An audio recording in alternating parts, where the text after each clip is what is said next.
The best self reflection tool, bar none, is the one that God has set in the heavens through his divine clock, which no man can manipulate. Welcome back to my channel. I am your astrologer, Christian Klausner, and today I'm going to tell you why the birth chart, your birth chart, is the best self reflection tool in the universe. Let's get into it. So, the first reason, I'm going to go through 5 reasons why this is the most beneficial tool you could be looking at to get an accurate description of your unique personality, is because it is a personalized blueprint for your soul, which is set distinctly for you according to your unique birth, time, date, and place. And nobody else has the same chart as you. So if you are wanting to reflect on your life and you're wanting to understand yourself better and what path to take, be that for career, or you want to know how you can do better at relationships, or really any arena of life, the birth chart is the best tool for this because it covers all the departments of life. But unlike other man-made personality tests or generic self-help books, the birth chart is personalized to you according to your birth, time, date, and place. And if you don't know your birth time, you haven't lost all hope. There is still plenty to look at your birth chart, even if you don't have the time. But the birth chart offers unique insights into your core identity, your emotional patterns, and your life purpose like no other tool can. There's really unmatched precision when it comes to your unique natal chart. Number 2, and I love this, it reveals patterns and blind spots in your life that you may have not been able to see on your own. The birth chart shines a light on unconscious behaviors, habits, and patterns that manifest through our lives, and it really reveals the plan for why you are the way you are and how you can start to work on certain aspects, smoothing out the parts of you that are rough, and maybe making the parts of you that are too smooth to be a little bit more abrasive. In other words, to bring balance to your unique character. So, for example, we can see through aspects in the birth chart why you might be repeating a certain experience in life and what the underlying lesson is. And so if you haven't been able to understand what that lesson is in your life, then by looking into the chart, you can get a look at it from a different angle through this map, which would actually reveal why you've been going through this. For example, you may have Saturn, which is the planet of hard lessons, in your 7th house, which is the house of relationships. So if you keep experiencing setbacks or frustrations in relationship and you feel like you're inhibited in that area and you're not sure why, you want fulfillment there, but you keep feeling like you're hitting a block, Saturn in your 7th really reveals that it is a significant lesson in your life for you to learn the art of relationships. For another example, let's take Mars in the 2nd house, the house of money, and Mars is the planet of expenditure. It's where we spend energy. And so if you are experiencing overspending, like you are just having trouble keeping hold of your possessions, then this really reveals that you are here to discover your own personal power through your possessions. So you are probably unconsciously seeking a way to show your power and to express yourself through spending money. But seeing that in the chart reveals that, oh, okay, this is my natural inclination. And so I can build on this by making stronger, more informed decisions about how to handle my material resources. Another way that we can reveal patterns in our lives is by reading the charts of other people in our lives. So for example, in my life, I continually dated women who had their moon in Gemini. And this was a recurring pattern that I saw happen over and over and over in looking at the charts of the women who I was dating. Now, interestingly enough, my mom was also born with the moon in Gemini. So this pattern was revealing to me that maybe there was an aspect of my mother that I was seeking for in my romantic relationships. Kind of strange, but if you understand psychology at all, then you know that this is actually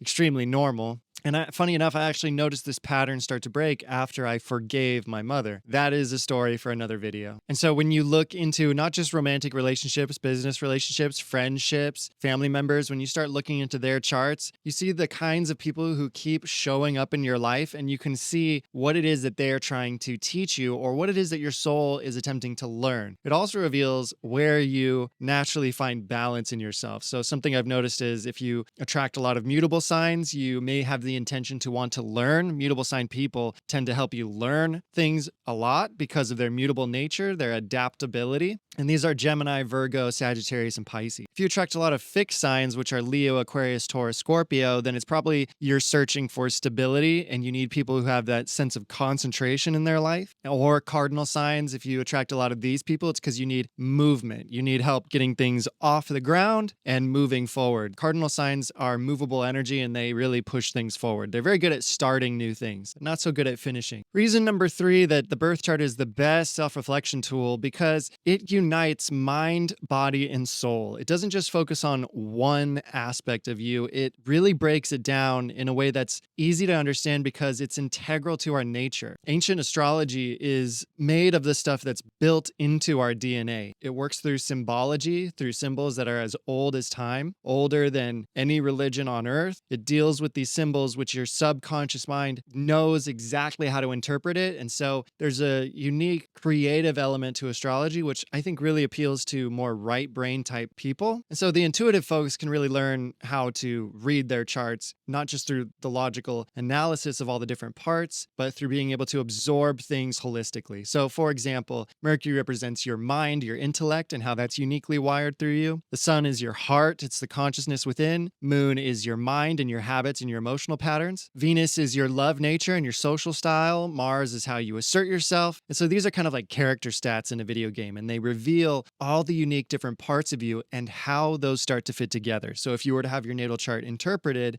like by me, for example, this is what I would do. I'd put all these different pieces together and see how they blend, and then be able to interpret to you a holistic picture of your whole personality and just the unique way that you work in this life and how you can reach fulfillment. Understanding where Saturn was for me in my birth chart was one of the most revealing things because Saturn's exactly conjunct my ascendant in my first house. And this revealed to me that my inner critic, which is what Saturn represents, is always geared to hit me on my image, on my self-presentation. It really revealed to me why I was always critical so much of my own self-presentation. And astrology shows that the reason for that is for the spiritual direction, the development of my soul, for me to use my persona as a servant of God, to become a tool through which God can use me and my persona, my image, through which to do the work that I'm here to do. So astrology and your birth chart goes really deep in showing the plan and the purpose for your life, not just your personality traits, but why you're wired the way that you are. I just love it so much. It's so deep. All right, number 4 is because the birth chart honors your strengths and your weaknesses equally. So a phrase that really came to my mind when I first started looking at my chart is that every strength is a weakness, every weakness is a strength. And I could really see this because the parts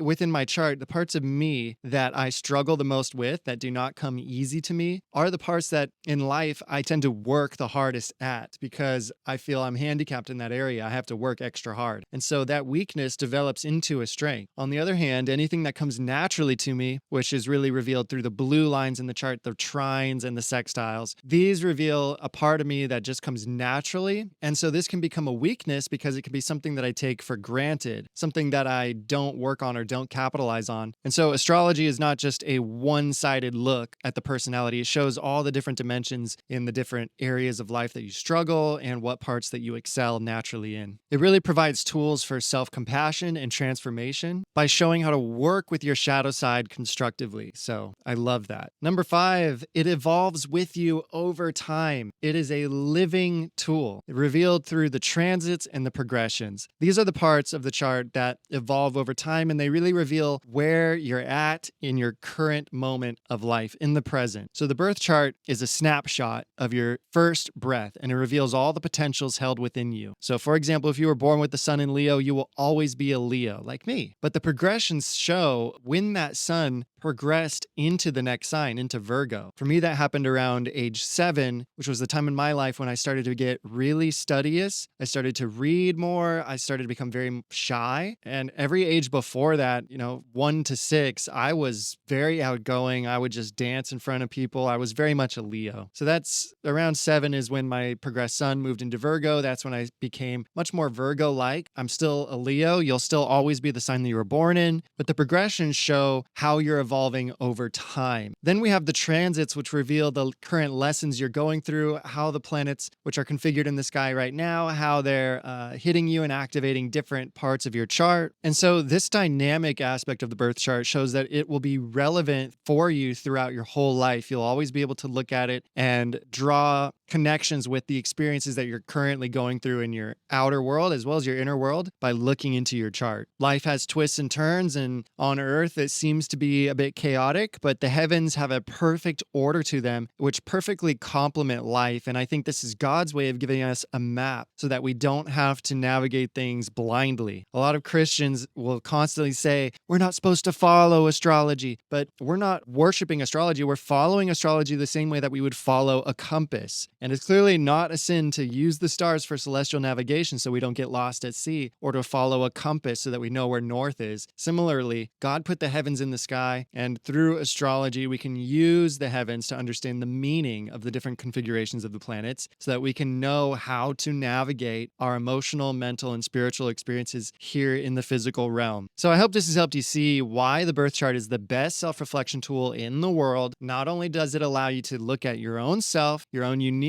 character traits that just come naturally to you, the parts of you that nobody taught you how to be. This is just the way that you intrinsically are. The chart reveals why that is. I'll give you another example. I am a 6th house Leo. That means that my Leo sun is in the 6th house, which is the house of work and service. So I have a servant kind of posture. I want to serve. And that's kind of manifested as an innate insecurity or humility, like I should just remain in the back. But my Leo side, my heart has always urged me to sort of take the front. So I would try to go take the lead in my life. But anytime I just tried to do it for myself or in the way where I would imitate other people in the world, it just would never feel right. It would always feel extremely off. Understanding that I'm hardwired to be a creative servant, to use my creativity and to step forward, but for the purpose of service, has really freed me up. And to see that validated in my chart, when I first learned about it, it was like, oh, that's why I feel the way I feel. And so it really gave me a clear map about why I am the way I am and what my unique strategy really is, why God created me the way I am to accomplish the mission that He gave. So I know there's all kinds of assumptions about astrology, and I can't really do anything about that for other people. When I first started getting into it, I just decided to keep an open mind and study it. And by studying it, studying the charts of all my family and friends, I really started to see so many patterns that it just becomes undeniable. It's not a question of belief. It's a question of, are you willing to look at it with an open mind and to just put aside all the things that you've been told about astrology and all the preconceptions, all the preconceived notions that you have about this, and just leave that at the door while you study the subject itself. Yes, people may use it for